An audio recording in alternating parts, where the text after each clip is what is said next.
morning. What's up, guys? Wes back with Auto Mafia Racing. There's a lot of noise going on. We're getting some stuff done. And we got the RSX getting worked on because it had some stuff that was kind of janky. Well, as you guys saw in that last video, there was a lot of janky stuff. Lowered suspension and they put stock suspension back on it because now the wheels are just pointed in.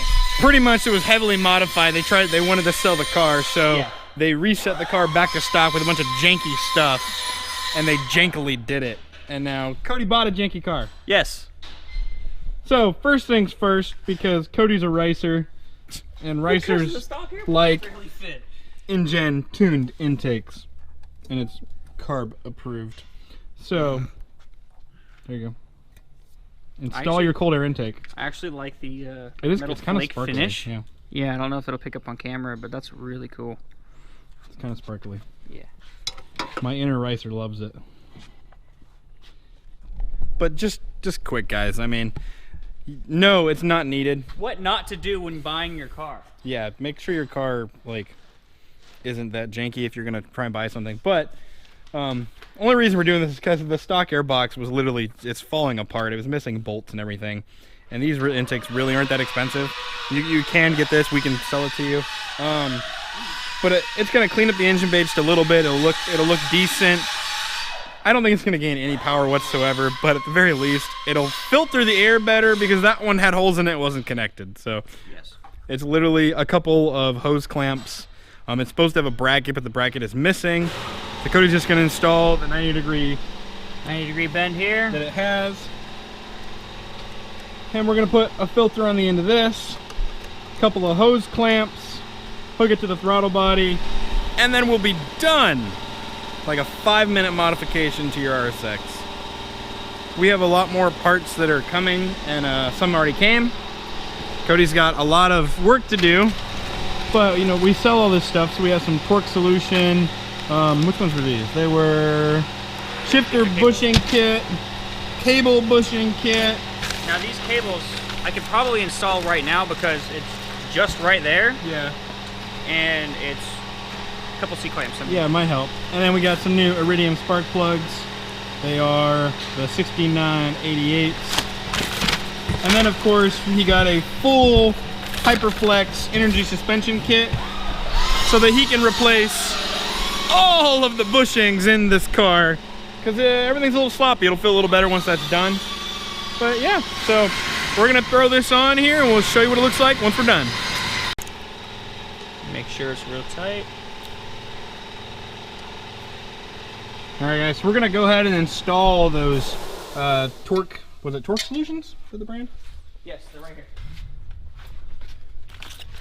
We're going to go ahead and install the Torque Solutions shifter bushings and shifter cable bushings. Let me, sorry, there we go, look at that.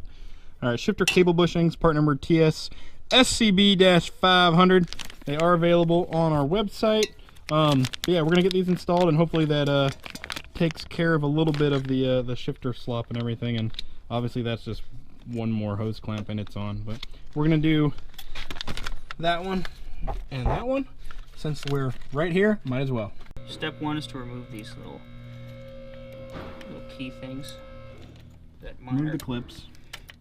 Definitely messed up and old. Yeah, that one's broken. You don't have to keep these because Torque Solutions supplies their own nice big beefy ones, which will be way better. Sweet. Pop this off, and we're gonna have to press this out, which will be kind of a pain, but shouldn't be too bad with a little bit of patience. Well, we got it out. All you gotta do is push. You get it with his fingers. Yep, at least for this one anyways. Who knows how hard the other ones are. And that's going to be the smaller one here, so I'm gonna go ahead and open this. And here's the bushing. Now, is that rubber or aluminum? It's like a poly. It's not definitely not aluminum. Yeah, it's a little hard. It might be Delrin. Yeah. So it's harder for sure, guys. Not factory rubber, definitely. Definitely not factory rubber.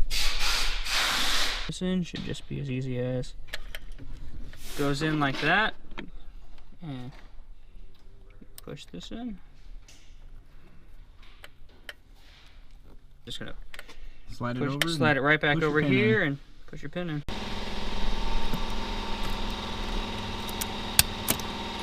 Press right Click. in. Yep. And boom, put your pin in. Not going anywhere. And time for that one. So once you get this out, it's the same thing as process as the other one. Just pop it off. Press your bushing out. If you need to use a tool, you need to use a tool. And you'll be replacing it with pretty much the same part. It's bigger. It's bigger. Alright guys, so we had to remove the line from where the clip holds it in order to get the bushing out. So we'll put the bushing back in, put it back on, and then we'll reattach the line.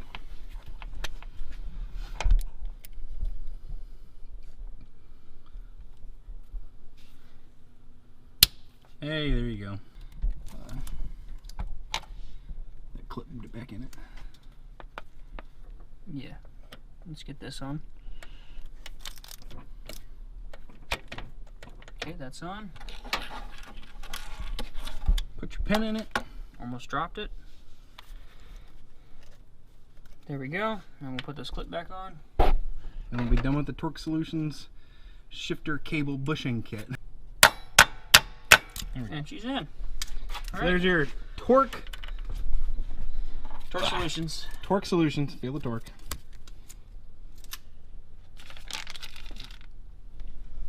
All done. So finish your intake. Finishing the intake. Which is a hose clamp, an air intake temp, sensor, a bung, and another couple hose clamps. Yeah. Engine says to push this on first, so I'm going to push it on first. Pretty Cody much. YouTubed how to install this cold air intake already before he attempted this install. No, it was the bushings. I've done plenty of cold air intake in my day. Especially the Amazon type. Yep, these aren't Amazon. Yeah, this is my first real cold air intake. We're taking a janky Short car ramp. and slowly making it not as janky. That's the plan. So this is this hot air exhaust. This hot air intake will be awesome. Exhaust now. That's funny.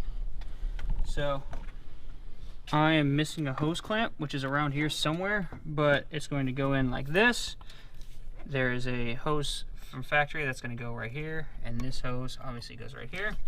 And if you had all of your brackets, you would use this and the bottom of this onto a bracket that's right around this area. But this is a car's a shit box, so no bracket. no bracket. So we're gonna find the hose clamp. Oh hey, look, I found a hose clamp. Hey, look, a hose clamp that was right here, probably in frame as I said that. So that's gonna go right here. We'll put that hose clamp on, put those nipples on. Show you what it looks like when it's done. All right, guys. So Injen intake is on completely. All vacuum lines are on. IAT sensor is in, and it is good to go. Ironically, that cleared all my engine codes. Apparently, that was the only thing that was an issue. So if I were to turn the key on, there would be no engine code there. So now all I have to do is just, you know, tighten the shifter up a little bit, because it's really vague for me. I'm sure most people are just cool with that, but I've only been driving manual for maybe a couple weeks, and I would like that to be real nice and notchy. I might need to get like a short shifter or something like that, like from K-Tuned. But other than that, like, this car's almost ready. Still needs an alignment, and still needs a couple more bushings here and there, because it's a 16-year-old car now. This is a 2004. And once all that's done, I'll have a daily driver that gets 30 miles to the gallon. It's a 6-speed, and I won't be afraid to drive all the way to the top of Florida and back, which for me that's like 4 or 5 hours, just one way.